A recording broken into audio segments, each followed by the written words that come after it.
Francis Scott Key Fitzgerald was one of the most important American writers of the early 20th century.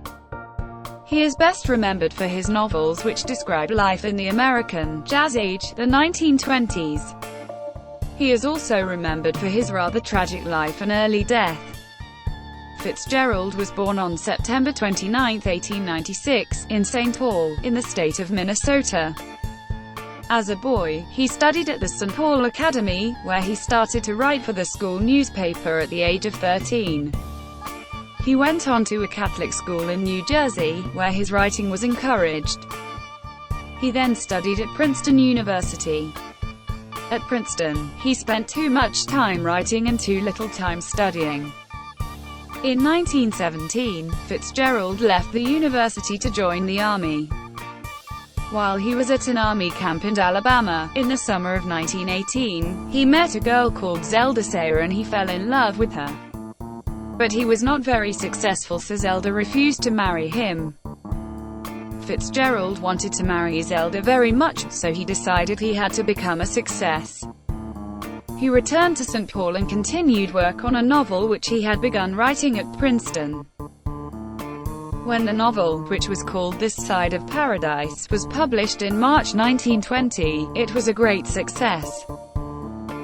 Suddenly, Fitzgerald was famous and he had plenty of money. At last Zelda agreed to marry him, and they moved to New York. Here Fitzgerald wrote his second novel, The Beautiful and Damned. This was also a success and the Fitzgeralds began to live a life of great luxury.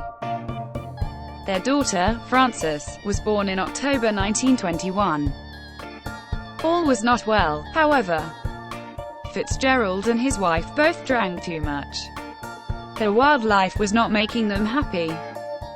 Zelda, especially, was often ill. In 1924, they moved to France where Fitzgerald finished another novel, The Great Gatsby. Although most people now think that The Great Gatsby is his best book, it was not as successful as his two previous novels. The Fitzgeralds traveled between the US and in France for 2 more years. Then they returned home permanently. During this time, Fitzgerald began to write short stories. Back in the US, theater adaptations and deals with the movie studios brought in more money, but Zelda's health was now a serious worry. In 1930, she had a complete nervous breakdown and had to go into a clinic. Her treatment was expensive, and Fitzgerald could not wait to finish another novel before he paid the bills. So he wrote more short stories. However, he really wanted to write another novel, one which would be as successful as The Beautiful and Damned. When he published Tender is the Night in 1934, he hoped that his luck would change. But the book was no more successful than The Great Gatsby, and Fitzgerald, who was now ill himself, was in a lot of debt. In 1937, he moved to Hollywood, where he was hoping to make money as a screenwriter. But this move was not successful. In Hollywood he met, and fell in love with, a newspaper writer called Sheila Graham. Zelda was too ill to leave hospital and Fitzgerald spent the rest of his life with Sheila. In 1936 he had tried to write a story about his own tragic life. This novel would be published 5 years after his death as The Crack-Up. He also had one more try at a novel called The Last Tycoon, which was left unfinished at his death in 1940, at the age of 44, from a heart attack. Alcohol had ruined his life and now it had helped to kill him.